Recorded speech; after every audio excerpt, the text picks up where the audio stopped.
We are starting our panel discussion concerning safeguarding practices and involvement of the community. So now we go perhaps a little bit more practical level. If we have gone the whole day, we have gone deeper, and we ended up to the regional level. Now we are thinking more practical way or pragmatic way, perhaps with our panelists.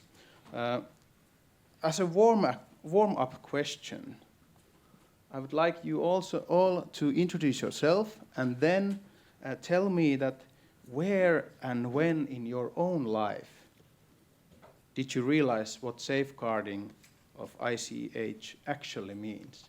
Like if you can point out a certain point in your life that you realized that somehow it hit you that this is the safeguarding of ICH. So I would like to hear it, and the audience would like to hear it. But also tell me your name and where do you come from. So the names are there, but I would like to hear them from your own words.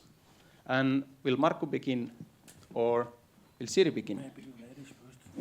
It's okay. You don't have to do anything, just speak. Hello, my name is Siri Wernberg. I work at the Sámi Parliament in Norway with cultural issues.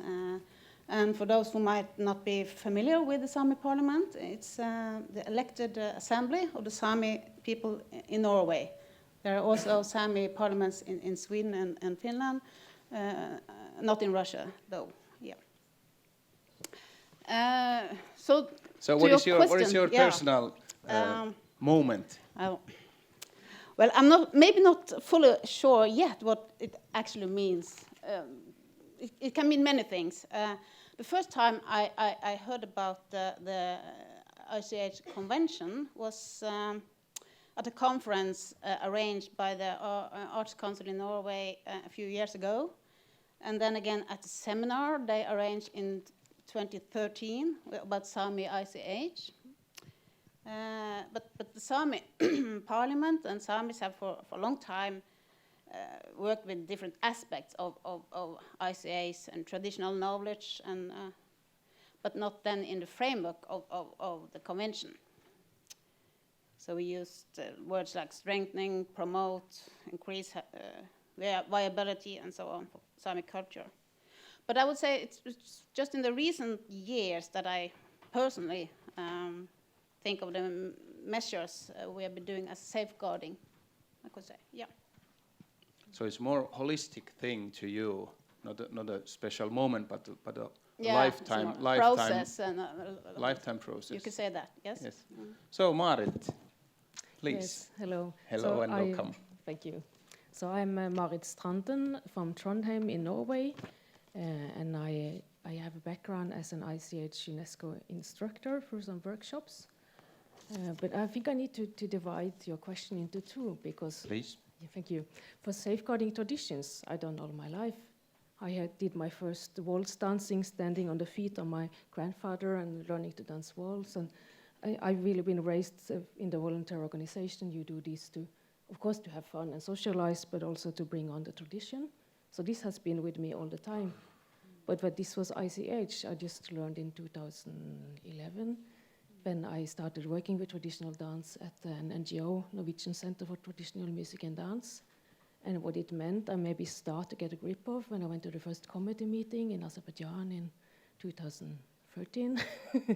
So the safeguarding, the ICH part is complicated. But to keep your tradition, that's easy. That's been with me all life.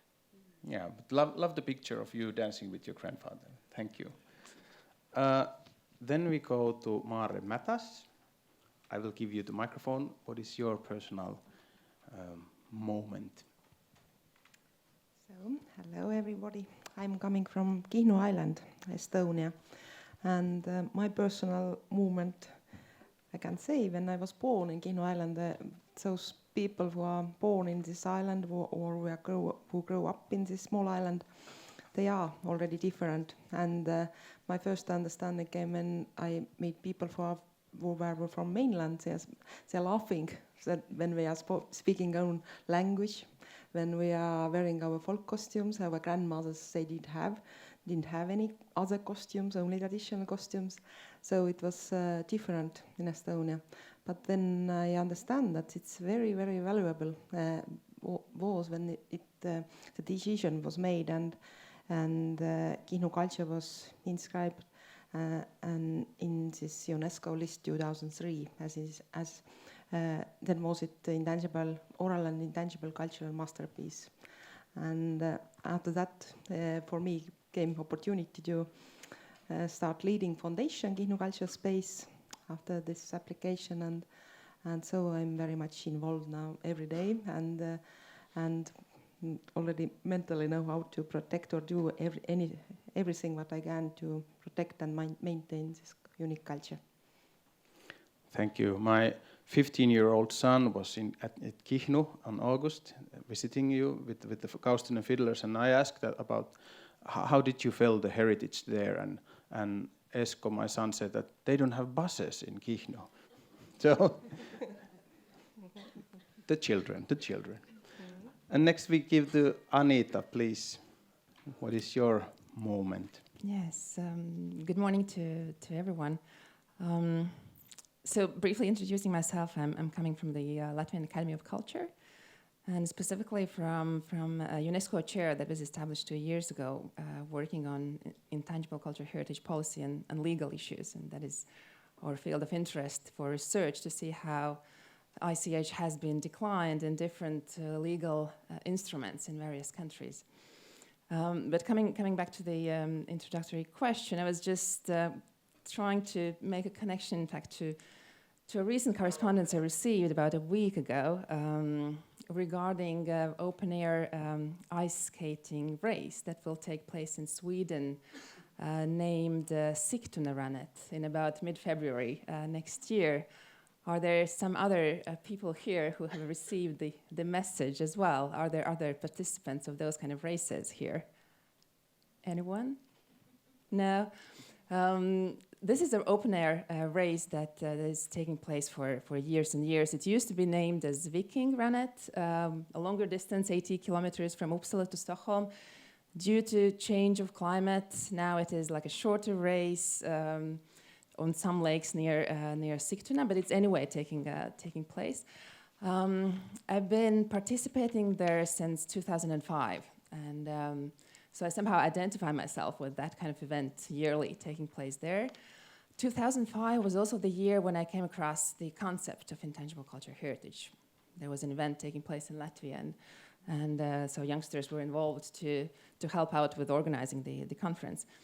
At that moment, I had no idea that those things might have any connection at all. So there were practices that we do, there were concepts that we use for international discussions, and that's just, I mean, over the years that you start to make those connections between the concept and your practices, and that's why I think there's quite a distinction to make, and which was already highlighted, that one thing is that we realize the importance of things we do, but then the other thing is that we realize also the meaning of certain terms that we use, and that is for completely other purposes, just for understanding each other about what are we speaking about. And now, regarding what is curious, and I'm delighted to see also that, for instance, outdoor ice skating is also on the national inventory in the Netherlands.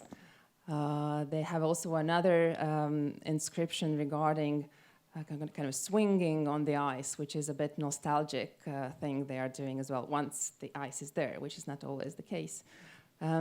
Similarly, we see everyone's rights on the Finnish wiki inventory, which speaks about people getting into the nature and enjoying it, no matter whether the land is owned or it belongs to somebody else. And again, like outdoor activities are there. So I think the realization of the broad capture of ICH is something that is important, so that we get those kind of surprises, how diverse it can be.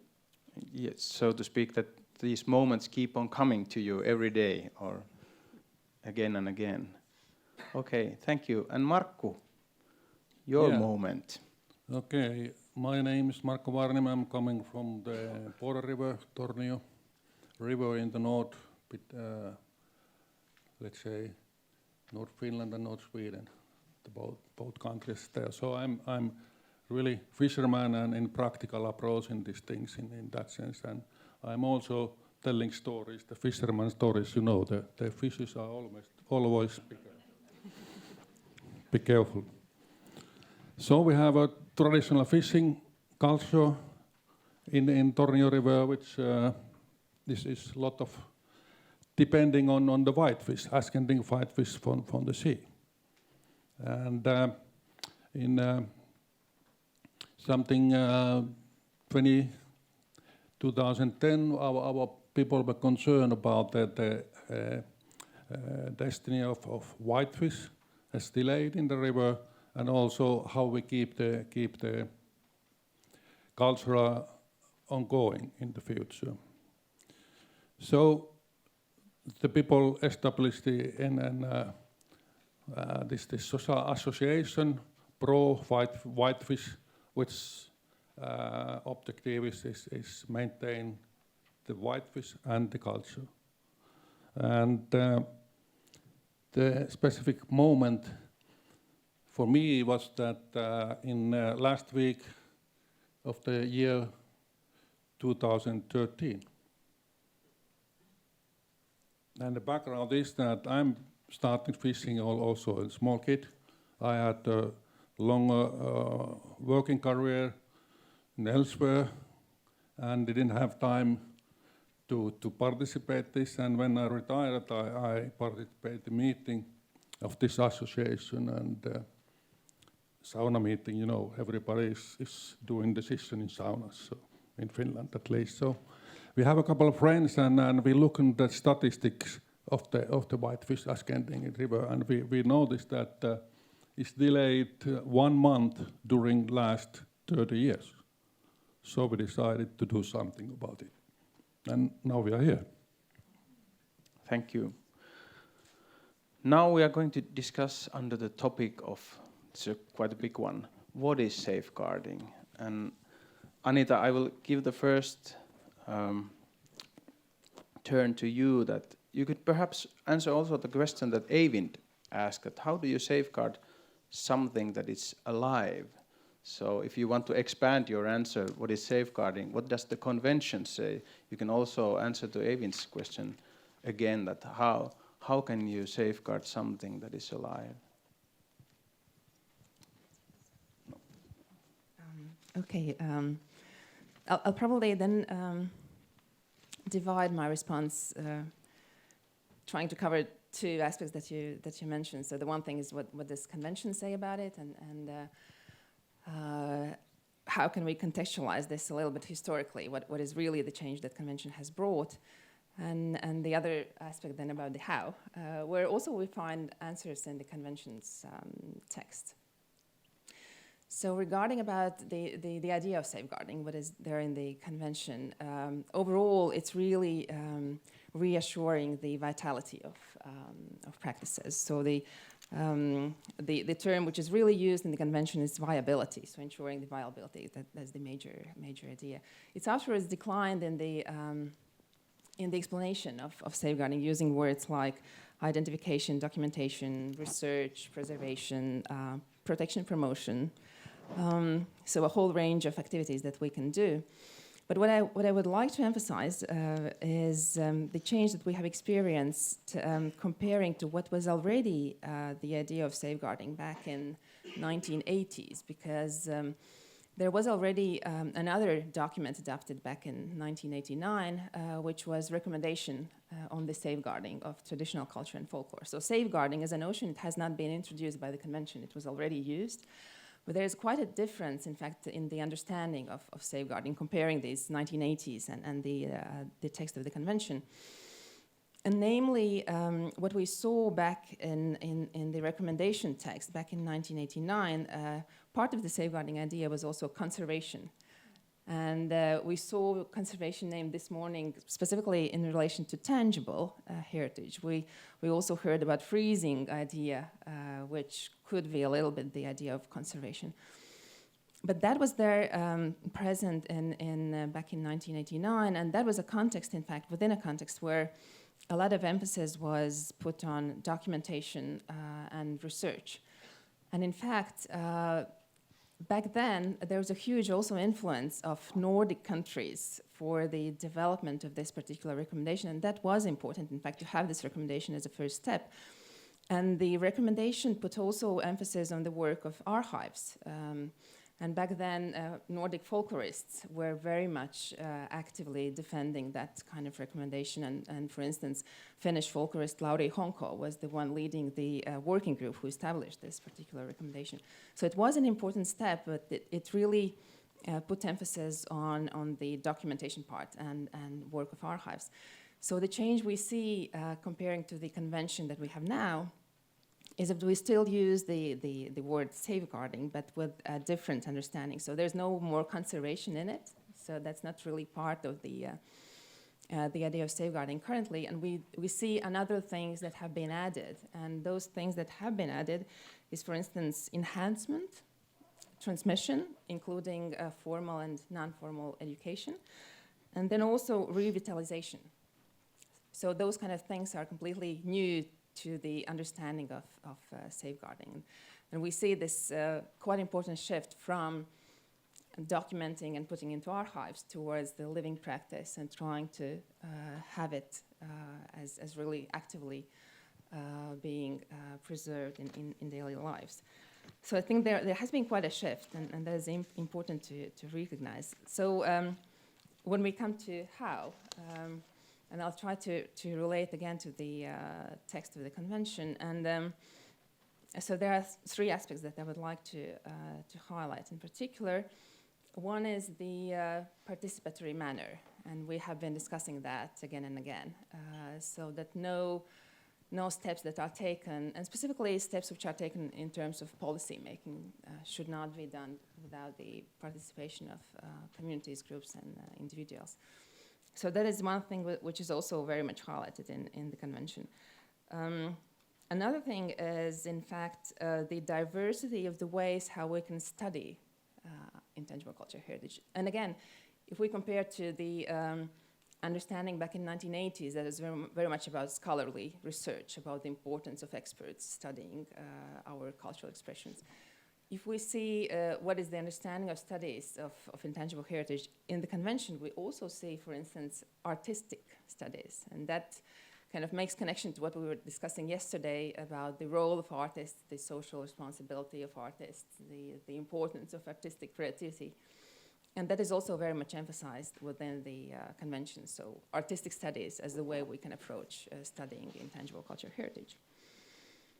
And then the third aspect I would like to highlight regarding how, which also links back to a discussion we had yesterday about the sharing, the openness of sharing our different practices. There's also another side of it, namely that convention also emphasizes the respect to customary practices and also accepting that communities, groups, and individuals can have the willingness to have certain limits put towards the way how they would like to share their knowledge and their practices. And sometimes it can have a direct connection to the interests of indigenous people, for instance, but not only.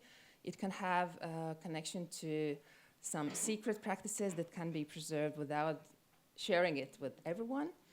But it can also have connections very directly to intellectual property instruments, which is not at all the core idea within the convention to have any sort of protecting mechanisms legally to be straightforwardly jumping on our cultural practices. However, the whole convention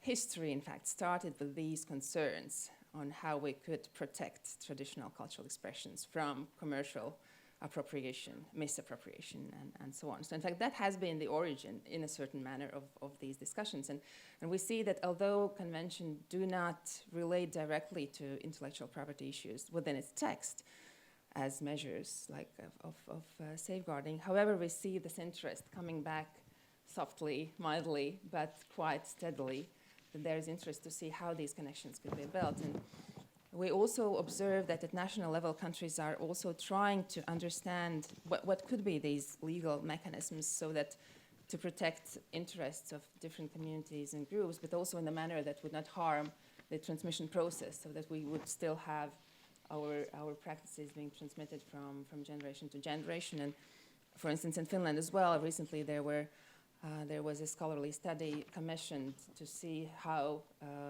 in fact, these intellectual property approaches could be relevant or not to safeguarding practices. So in other terms, it's really this other side of sharing that we can also have interest to have its limits as well. Yes, thank you. And thank you for mentioning Lauri Honko. So Finland was actually the first. We just have to look a little bit further or backwards in history. Yes, this was a nice idea. No, just kidding. Marit, I give now to you that how do you do this? Maybe we go now to very practical level. How have you done this work in Norway? How long time I have? Well, a little bit shorter than Anita had. So, because you can answer that in many different levels. I think the safeguarding has been going on as long as there were people in Norway, and then at 1800s you started to have the interest of collecting and helping to pass it on. So we have a long tradition for that, and we had the NGOs very early on with the mission of democratically safeguard it and pass it on. And then you have the state cultural policy, who mainly are supporting the NGOs. So the strategy of how to safeguard is the NGOs with a community-based relation who do this. But I also like to cite Rik Smeds, the former head of secretary in the UNESCO ICH section. He was quite wisely saying, if it's alive, keep it. Don't mess with it. Just let it be alive. So when we are in safeguarding in ICH, we are maybe on the cultural expressions who need some help because they are endangered somehow. And there, I would say we mostly have the NGOs, and of course we have a lot of work going on voluntarily in the small local community groups. Yes, thank you. Then I give to Siri that how does this fit what we are talking about here, the safeguarding for the Sámi tradition? How do you listen to this talk, and what is your experience? Oh, it's a big question. I should start with saying a few words about how the Sámi Parliament works with ICH. Yeah. But I would also like to comment on something you said. It was very interesting when you gave the historical background and the convention, and also the questions of protecting the EP, intellectual property rights, and so on. Yeah. The Sámi Parliament, as I said earlier, has been working on a variety of different domains and aspects of ICH. We often use concept traditional knowledge. We have some awareness raising activities, arranging seminars, workshops on cultural issues in general, and also lately on ICH. We administer have some fundings for different cultural aspects. We can fund some projects, arrangements. We have projects for funding for traditional knowledge in primary and secondary school. We fund Sámi cultural institutions such as museums, cultural centers, language centers, festival theaters, and we fund Sámi arts organizations and other NGOs. Sámi crafts, Dudje is it called? Yeah, it's very important. I could give some more examples, but one issue also we are the Sámi languages are important. We work to save and develop them. Maybe not in the framework of the convention, but there is an important link between language, intangible, and tangible cultural heritage. Maybe I could say a few things more about that. We also have some Sámi cooperation across borders between the Sámi parliaments and some NGOs like the Sámi Council. Also now on strengthening and the ICH issues. We have established a working group. In the spring 2018, the Sámi parliaments, together in cooperation with others, arranged a conference on Sámi ICH in Enari in Finland. And the UNESCO Secretariat also participated there. Yeah, I could mention more. And as I was mentioning, we also have close cooperation with the Arts Council in Norway. And I'm really looking forward to in 2 weeks' time, we are in cooperation with the Art Council of Norway and other, also with other groups, the Sámi parliaments in Sweden and Finland and others. We are arranging a workshop on Sámi intangible cultural heritage with 2 UNESCO facilitators. So this is kind of a capacity building project. If you have to name one thing, Siri, that you are struggling right now in this area of safeguarding, or one that is really hard at the moment, what would you name? I think it's not easy to point out one. Well, you can name 3. Yeah, but if I could, I'd like to elaborate a little bit more about Sámi languages. Okay. They are indispensable part of enacting and transmission of Sámi ICH, of course. So languages is important for safeguarding a traditional culture and for the transmission of it, of course. And Sámi languages, as some of you might know, are listed on the UNESCO list of endangered languages. Some of them also classified as seriously endangered. So if language disappear, if you lose your language, it affects how you can transmit and teach practicing the knowledge, the skills of ICH. Your oral tradition, singing, storytelling, knowledge of nature, and so on. So safeguarding Sámi languages is also an important measure for safeguarding Sámi ICH. I would say that. Mm-hmm. Yes, yes, thank you. And I'm so glad that I have heard in this seminar, especially in the sauna last night, so many different languages. And what I think now is that English here is just a tool for us to communicate.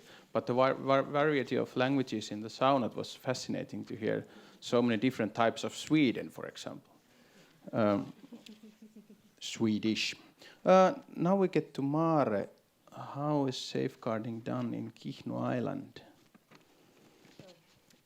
In our island, we are, as I mentioned, we are in this UNESCO list since 2003, and we had a very huge action plan. What we were planning before our culture ministry made the application to UNESCO. And what we are doing there are many things which are already done, because Kihnu culture in Estonia is very attractive, and a lot of people care of the culture. And so we have many NGOs who are interested to do projects and protect Kihnu culture. But the main things, and my foundation, what we have done is a lot of connected with children and youth. We are teaching Kihnu culture at school. We had established 7 years ago first Kihnu music school, where we teach traditional instruments like fiddling and accordion, and now it's guitar also. And we try to make new folk bands in the island and support children in the music studies, folk music studies. And also we teach Kihnu language at school. We have published a lot of books which have for children and adults as well, which are written in Kihnu dialect. 5 times I found foundations to support traditional Kihnu wedding, which is the main reason why we are in this UNESCO list, because this wedding tradition is most important. The folklorists are saying that those Runo epic folk songs, which we are singing in our weddings, are maybe more than 2,000 years old. And this is a miracle that it survived till 21st century, but now it's very difficult to keep it alive.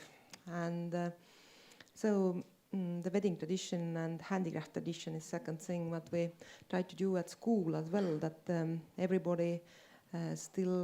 everybody, because Kihnu culture is complex phenomena. You can't take something out from the culture and say that I'm only fiddling. Usually if you're a fiddler, you must do handicraft as well. You must know how to hunt seals as well. You must know how to fish as well. You must know a lot of things about nature as well. That is not only one thing. You must be expert in very wide area if you live in a small island in isolation. In some way. Nowadays it's not maybe such big isolation anymore, but it's still. And so we have done many things. What is always very important, if you want to protect your culture, maintain it or safeguard, then you need resources for that and finances.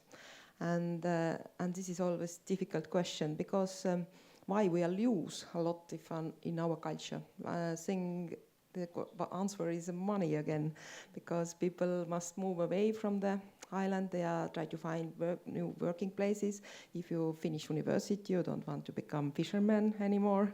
You must go somewhere else to earn money and get income. And so you are visiting the island maybe only when the very popular season. For example, in the summertime or Christmas time, then all those who were born in the island, they are coming back and spend the vacations and holidays in the island, but they don't create the cultures themselves anymore. They speak language, yes, but they are not weaving skirts if you live in the mainland main time and working somewhere in the office, or you are not doing. You can sometimes journalists want to very much with me go to.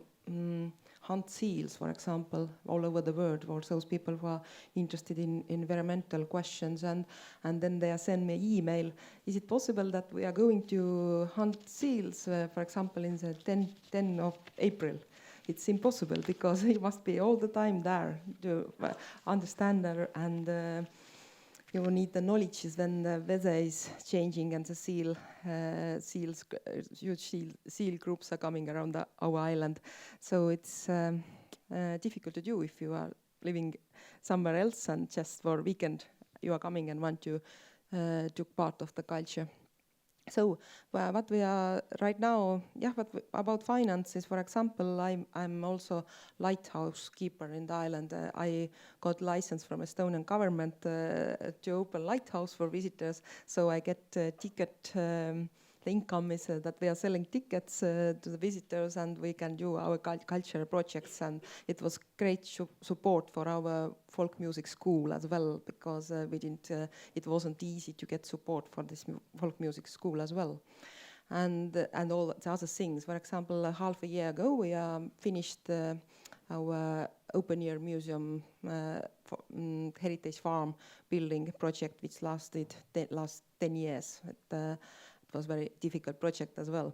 So we are doing many things, and what we are struggling with is the same thing. Like I think that everybody you are worried about that maybe young generation, they don't have opportunity anymore to take part of them or keep the traditional culture, even if they want to do it. There are economical reasons, and what might happen also with culture is that commercialization, what you mentioned also here. It's the same problem with us. Maybe we are in the future. Maybe we are performing for tourists only our dances, or we are wearing folk costumes because of tourists, not for ourselves, like it was always in history. Thank you. And I'm now a little bit worried about the ships. If you are here and you are the keeper of the lighthouse, well, what will happen in the next few nights for the ships around Kihnu Island? Yeah, but again, I think it's the question of finance, but also, like you said, and what Eivind said earlier, that it's a question of grassroots work and hearts. If we lose hearts, then we lose it all. Sometimes you need finance to keep the hearts in the region or people at work. So, Markku, your turn. In Tornio Valley, how do you safeguard there? Do you listen? Okay, first maybe you should a little bit understand what the culture by us means. So it's a special fishing method in big rapids when the water is flowing very fast and strong. That's one part of it. There's also we are building structures to get the right places to dip netting this fish. And we do all our tools selves. One part is that we must understand nature. We understand where the fish is swimming in the river and building our bridges there. It's kind of heritage also that we know the places. All places have their own names since 100 years, I don't know. Then it's also that in type of social thing that the catch places are common for certain society or community, for example. And it's a question how we arrange the fishing. We have in high season we have shifts, and then we share the catch every evening, and that is a very, very important part of that thing, that how to share it. That's that catch as well. And in our region, you meet the people in the road, so the first question is, how is the catch today? Not the weather. The next question is, how is the level of the river?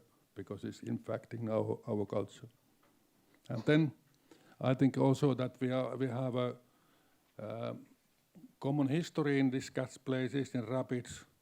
We have one culture across the border. So we are discussing about Tornio Valley culture. We have our language, mixed Swedish and Finnish. Even some names in our fishing have only one word. It's no translations in any way. So in that sense, I think you need to understand it's very broad culture in that sense, not just fishing. And early days, it was very easy to maintain this culture because it was part of the income of the agricultural farmers. So that dad told the son, you go fishing. It's what not please, it's what you just go. But nowadays, it's a hobby to us, so it's a different world. But we have two legs actually working in this heritage. So it's this fishing association which is arranging this fishing, doing the structures with voluntary work, and also telling stories for the kids and the visitors. The fisherman stories, I said that maybe has different meaning, and in that way transmit also the culture. And I've counted roughly that we do 3,000, 4,000 hours per summer to voluntary work to keep it arranged, this fishing, and do it the fishing. And the second leg we have this the Pro-White Fish Association, which has members also from sea and other areas, and that's more promoting. That's more doing projects, like we have had a big project, Summer Whitefish of Tornio Valley. It's 1.5 million euros. We're documenting our culture in the river with videos and documentation, because one generation is passing away. So we had hurry. And it's in digital form in that sense that the young people can also look with the social media that we have learned. I haven't been never in Facebook, but anyway, the things are there. And because of we are depending on the whitefish itself, we are funding also the research of whitefish in research institutes in Finland and in Sweden, the joint. They didn't had answered last project that why the ascending is delayed in 1 month in 30 years. Maybe they can tell us later on. And then we are also networking with local people, local schools. There are good practices. For example, in Swedish side, Haparanda city, they have a study program of the schools that they visit those sites, inherited sites, so to say, also with looking our fishing and having this roasted whitefish. That's by the way, the best fish in the world. Welcome to taste. And then we are networking globally, more or less. I've been speaking in US with the Whitefish Conference, and we have visited on Belgium, the shrimp fishing on horseback. Strange thing, but similar ideas what we have, and they are in UNESCO list in 2013. And we have also visiting the Kaustinen, and they have visited for us. So we have a lot of common, even they are playing fiddling and we are fishing. Thank you, Markku. Perhaps you all now heard some familiar things around these safeguarding measures. We will now change a little bit this panel discussion, because I noticed that we are now on overtime, and I would like to take questions from you also, from the audience. So the next big topic we are going to talk about is the communities. It will sound a harmless topic, but it includes many sensitive points of view. Like if you start to think about what is community, and like we heard yesterday, that it's very hard to define actually the community. Perhaps we have even the first question or comment there in the audience. And Lena, if you can assist me, the box is now ready to pass on. So please go ahead. Vitalia Petri from Lithuania. It was wonderful, really, to have all these discussions, and I start to have feeling that event is going to the end somehow, with big sadness. And when looking to this brochure, my eyes coming back to sustainable societies and sustainable communities, and I think we touched so little on this, maybe because it requires special event and it's such large topic, sustainability. But I think we should really take a chance still maybe in this discussion or in afternoon discussion to address this issue, because for me it really resonates with your question as policymaker, what money are limited and what would be the reasons that governments would support intangible cultural heritage. And I think one of the reasons is really that communities are reflecting sustainable development goals and challenges like climate change or biodiversity loss. And for me, maybe question would be, what are the reasons that communities would act on intangible cultural heritage, like Johanna asked, but really in the context of sustainable development goals? So how communities should adapt or reflect on limited resources. Like yesterday we spoke with Lena about sauna. It's wonderful practice, but it requires so many resources, and shared saunas, maybe it's also a new way of cultivating this living tradition. So what would be reflections really on sustainability? Thank you. Thank you. It's a very important question, and a very good opportunity to me to talk about the wheel chart we are going to use tomorrow, because that wheel chart is about sustainability and the 4 pillars of sustainability, and then looking ICH activities through the eyeglasses of sustainability. But I would like to now ask the panel that do you have any answers right now to this question that has the sustainable questions or eyeglasses challenged your ICH phenomenon already now in, say, last decade, or what are the hard questions in your point of view? And in free terms, who would like to start? Okay, Mare.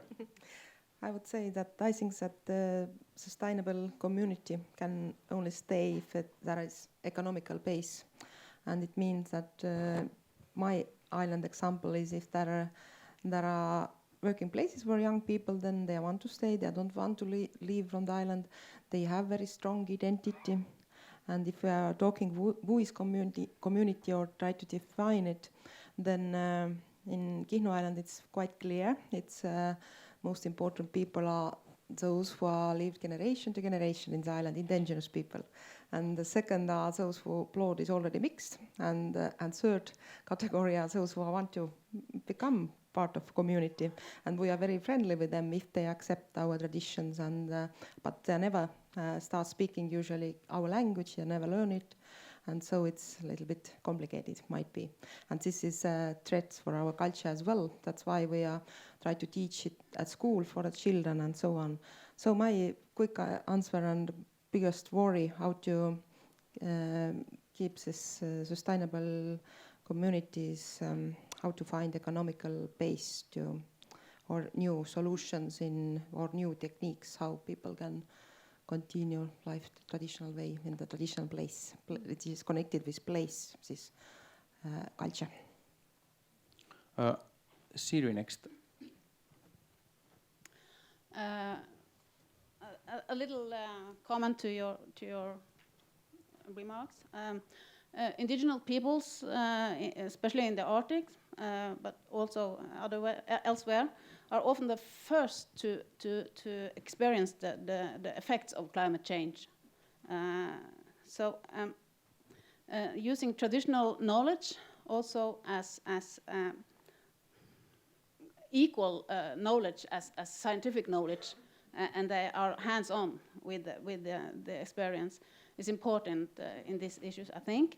And also, since the indigenous peoples are the first often to meet the effects, they are also learning learning to adapt to climate change and how to do that. So we can learn from indigenous people and in that manner how to adapt to climate change and others.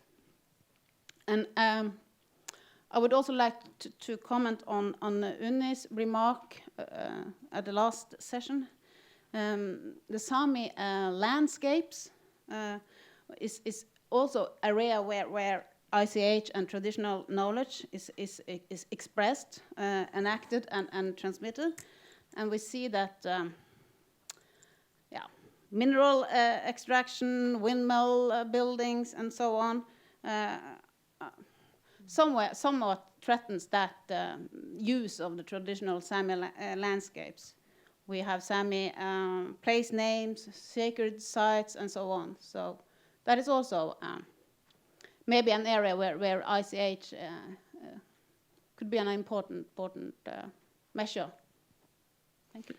Thank you. And this, the wisdom and the knowledge, I would like to add to the list of the power of ICH and things that can lift it up in a political agenda too. This wisdom that lies there and can be used again or applied in the future. This is a really important point of view. Markku wanted to say. Yeah, so one comment in first in this climate change. So in a sense that we now our people are living with this balance with the nature, because that's the one condition to be successful fisherman. You need to keep the balance in the nature, that the fish is there for you fishing. Otherwise, we are losing our culture. So it's a simple thing for us. And looking this practitioners or this community, so we think quite simple. It's the fishermen and their families and also the whitefish itself. Then surrounding we have this association and research people, but I think that this is not so simple at limit or say what is the real community in that sense. I would like to say that the core is there, but the wider the interest to the heritage is to us is the better for us, in the sense that even the government should be interested to our culture in that sense. And we have the communities, I think 100 fishermen, the families, so it's 600 in 3 villages or something like that, the core in sense. And one thing is the funding. It came to my mind that, okay, my background is something in business, so I apply those things. So you need to sell every stakeholder on their own values, the thing. You need to present that thing in that way that it makes sense. So that's why, for example, we will have a couple of weeks in seminar in Tornio, Haaparanta, and there we have question, what does it mean, the fisherman? What does this mean for municipalities? What could it be benefit for entrepreneurs? And when they get the idea, then we get money and go for. Yeah, I appreciate that you say so openly that you're a businessman. This is a very, very good thing that we all know, and you are open with this background. This is a very good thing. I would like now to ask from either Anita or Eivind, who are members or former members of the evaluation body, that could we be so simple that we divide this question of community in two? And I'm a little bit black and white now, but the other part is the communities that should be named or should be limited. Some activities need the community to be limited. And some activities, some phenomena are more like the picture we saw yesterday, that there are a lot of circles. There are the core issue, but then there are another circle, people who are related in somehow to this phenomenon, or maybe nationwide, or maybe worldwide. If we look some of the activities like bedtime stories for the children, you could say that it's a worldwide phenomenon. But is this wrong thinking? Am I thinking wrong if I think that sometimes you should name the community quite precise, and sometimes you could say that this is not a question of to whom it belongs? Eivind, you have the microphone. Yeah, I just want, maybe you want to fill me Anita out. can prepare. I just want to say that this is a very difficult question, because it's easy to define a community when there are 3 persons, maybe 3 persons who are making wooden skis. They are a little community of ski makers, and they are producing the skis. Or in your case, the fishermen by the river, they can be defined in a tradition.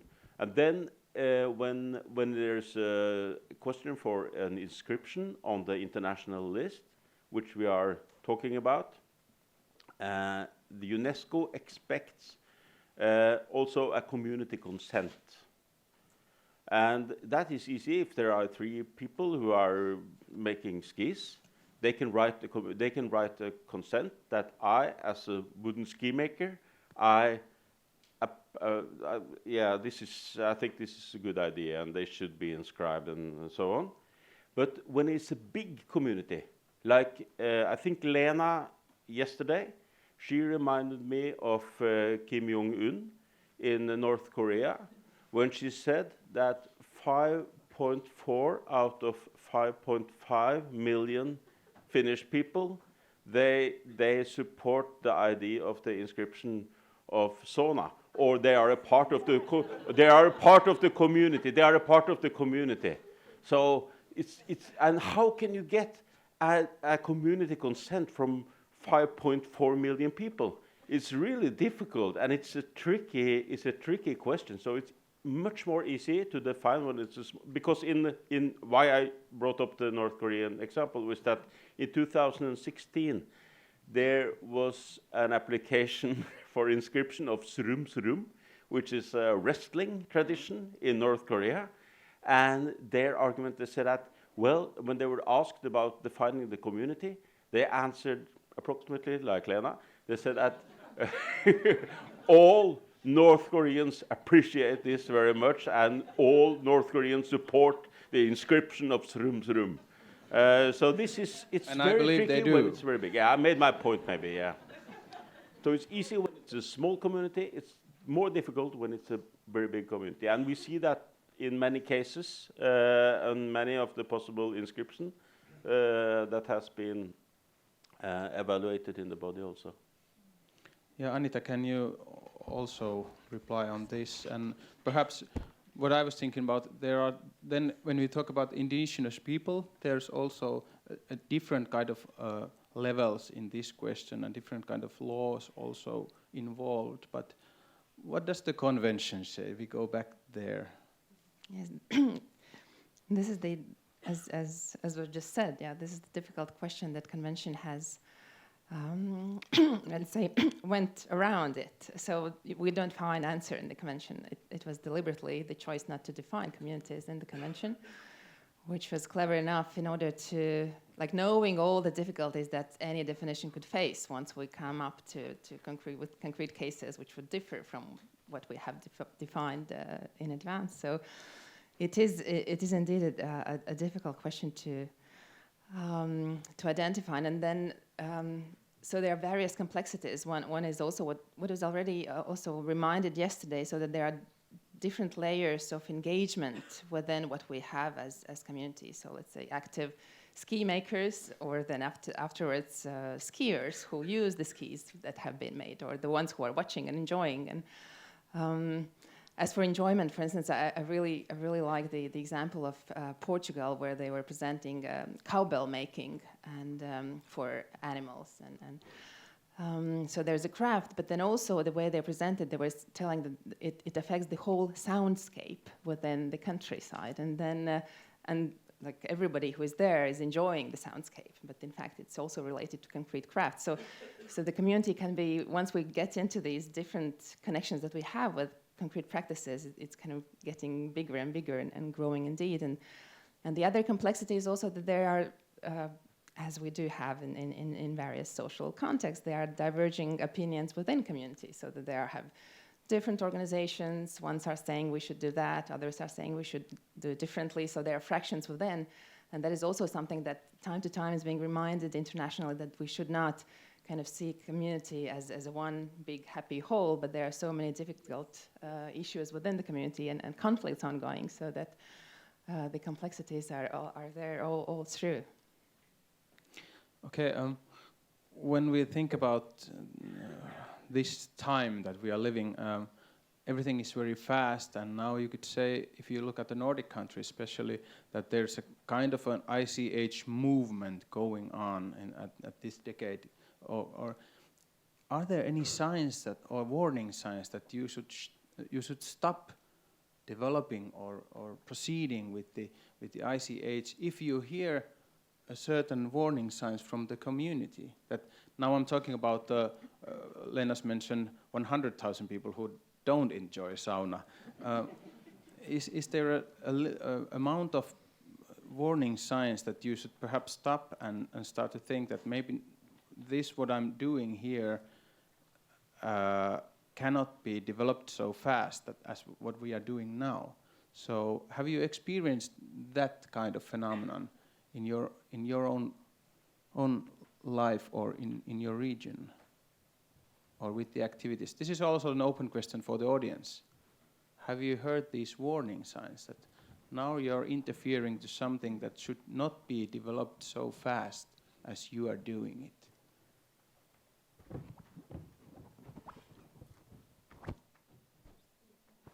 There you go. Thank you. Listening to you make me realize something, that there are kind of two kinds of ICH. I mean, you had to fish to survive before. You wear your dresses in daily living before. Now you have to go and do something else to survive. And your youngsters come back in the weekends and maybe in special occasion are wearing the dresses. And probably you and your Sámi culture will have some of the same kind of issues. So I mean, there are ICH that we can prevent from extension by putting them on museums and going and visit them there, or we can take it up in special occasions, and other kind of ICH that still can have a role in our daily living. And I think the first ones may have a hard time because we can't force young people again to go and fish for a living or to go in wear national dresses on a daily basic. So to me, there's something we have to look at it that way. But still, to me, ICH is very important. But we just have to be aware of that some of it can really be used in an active daily life, and some of it cannot. A very interesting thought and very, very good thinking. What I was thinking is that if you look at things like China and take the time scale of 100 years, then we go back to this questions of sustainability, and perhaps now the youngsters are not interested of this phenomenon, but maybe if we look at the values that it represents, and maybe if we take the time scale of 100 years and the sustainable living, but then we can somehow see the value in a different eyes. Perhaps, I'm not sure. Did you get me? But this was connected with these two. You have there in the same place is another question, but Markku wanted to answer this one also. So Markku, but you can pass the catch box. Yeah. I have quite practical approach. This is so our aim is to safeguard this for next generation. This thing and this I learned this UNESCO convention in 2014 about that. What could it be? And then I thought that maybe it gives us help and framework, but it's not for its own sake there as such. I think that, for example, in business life, everybody knows the quality certificate. Really, this is a tool for managing and leading, but very often it's when it comes to their own sake, you disappear the whole thing. Idea of leading. You just try to match some standards and you forget the whole business and customer. So that's, I mean, that we think that this is a good framework and tool and help us to do this safeguarding. Not, so to say, danger is that if you speak too much from this framework point of view, then you will have problems in our real life.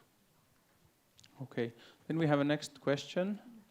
Is it ready? Yeah. Yes, Go ahead. I'm searching a word recognition. I think about, I don't have a question really, but it's the complexity, but not that dangerous, because it's living communities that isn't, we can almost not see them, because living of resources that is living, you can't see the fish in the river, and also reindeers. I think of what is the animal that we can get the materials for. We have to have the materials to get tangibles to get the intangible to fix the clothes, the tools, and I think I want to say that in our place in south of Norway, it's World Heritage sites. That often is where that communities that live on nature resources, indigenous peoples, and I see the politics is that hard, that it's been building systems like DBO in Norway, DBO ecologic mark, and I see the Sámi the Sámi way of living in nature, that we eat the meat of the reindeers, go fishing also, and hunting. But it's that much systems. We don't get any ecologic sign on the vacuum of the emballage. What is it in English? Yes, and I'm here because of the handicraft, but also by the food of this animal, reindeer. It's red meat, and in Norway they say red meat is not good meat, but it's different red meat, and some animals don't get in the system like Debio because they live free, and they don't pass in the systems. But in Røros, when I live, it's a World Heritage site, and yes, and I see we have to look to the ICH, and how can we fit in? It's a much of different. Yes, I will. Stop Thank there, you. but I believe in the future, and I believe in the youth, and we have all seen. Greta, we have seen her, and the young ones that will continue live in this circle. Yeah. Yes, thank you. Thank you. I would sum this up like last week I heard about digitalization. How do you say it? The online time. That if you look at this time from the future, we can say that we are beginning to walk with the webs and with the digitalization. And I would say that with ICH, there are some issues that we haven't even seen that we should discuss about still. And one thing that struck me last week was that in Finland we have a board game called Afrikan Tähti. Who knows Afrikan Tähti? Look, it's amazing. And we were talking about Afrikan Tähti, that it's really a game of colonialization of Africa and taking all the goodies and all the richness away from Africa. It's a very brutal game if you think the core of the game or the idea of the game.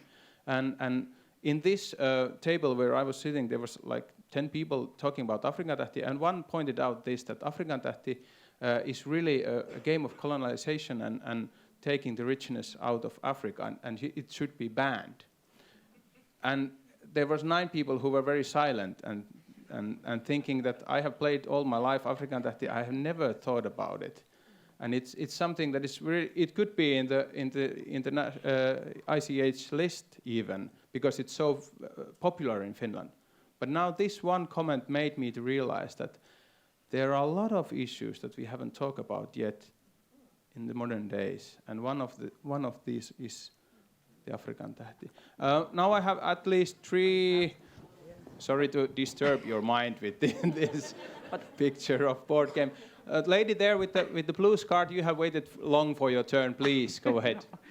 I just think that soon we have a question how to safeguard these good safeguarding practices, because you are and we are the first generation dealing with ICH from this perspective. So, and we are getting older, and now a question is, do these small communities or bigger communities, sometimes undefined communities, do they need a leader? And who will notice, who cares when these elements will disappear or die out, and who will pay attention to these processes in small places? Is a certain institution, or who is a leader for these communities in near future? Okay, after us. I will give this answer to Marit. Thank you. We are touching upon very big issues, both with sustainability and communities, and you can take it in so many directions. But a short comment to the community challenge. I think the convention is a good tool for negotiation when there are different attitudes in a community. And I know about some elements work which has been put down since it was the community could not agree on what to do, and then okay, it's not ready yet. But to this leadership, to the leadership and elements going out of tradition, also UNESCO is very open on revitalization. So if the heritage died out and it's there in the archives or the museums, it's stored the knowledge about it, and there comes a new interest of new communities to revitalize it, then UNESCO are very happy. As long as the community is happy about revitalization, then it's okay for UNESCO. Sini? Many other. I know, yes, I'm going to give only one more speech after you, but you can go. A little comment about revitalization and some words also reconstruction. Some kind of question. If an ICH has been lost or dead for a long time, and someone tries to revitalize it or maybe reconstruct it, is it then by definition of the convention a living tradition heritage? In this question, should we differ between the natural or voluntarily loss of ICH and loss or death of by reasons of the communities or groups did not choose themselves? For instance, in situations of forced relocations, which one of the workshops later today is going to address, or in situations of colonialization and politics of assimilation, like Norwegianization processes that has been going on in Norway and similar processes in other Nordic countries and elsewhere. So. This might lead to stop a brudd. What's the English word? Yeah, abruption. Yeah, in continuity of transmission from generation to generation. So we experience in Sámi context. There are areas and communities and groups who want to revitalize Sámi ICH and Sámi language, and they are gaining a new identity. Oh, okay, we have a Sámi background. We have Sámis also here where we live. Okay, but what did our Sámi kufte look like? So that's also they can find some ideas in some archives, some documents here and there, and they can pick. But is that within the convention living heritage? That's also a discussion. Yeah, and still it's hard to say them that you can't do it if they are enthusiastic and they are respecting it, and you should guide them like firmly or softly towards good goals. Now the last question or comment will go to this honorable gentleman there, only because that he went to the sea last night with me and showed some courage going from hot sauna to the sea. Sorry, honorable gentleman there. I am the chairman. I'll give now the last. Yeah. I will give now to you. It was a good sauna experience, and I was sitting upstairs, and you never saw me, so I had to move towards you. Well, I think you posted a good question about are we moving too fast, and I would like to have some reflections on that. My reflection is that yes, maybe I would say that the imbalance of example, the NGOs, Western NGOs, contra the NGOs from the other part of the world, is very, yeah, it's very Westernized, and that is also with the RL representative list, and also the imbalance between RL and good practice, which should be the core of this. And another thing, which I have been mad about, is this community groups individual. The last I, individual, I don't like it. Because to me, if it is one individual, sooner or later this person will die. And I think that we cannot keep this person alive in this way. I doubt that this individual has the proof to live, or his tradition proof to live. So in a way, I need to see that traditions also die out. So maybe we are getting too sentimentalistic about old traditions. Okay, thank you. And now I would like you to give a good applause to the panel we have here. Thank you.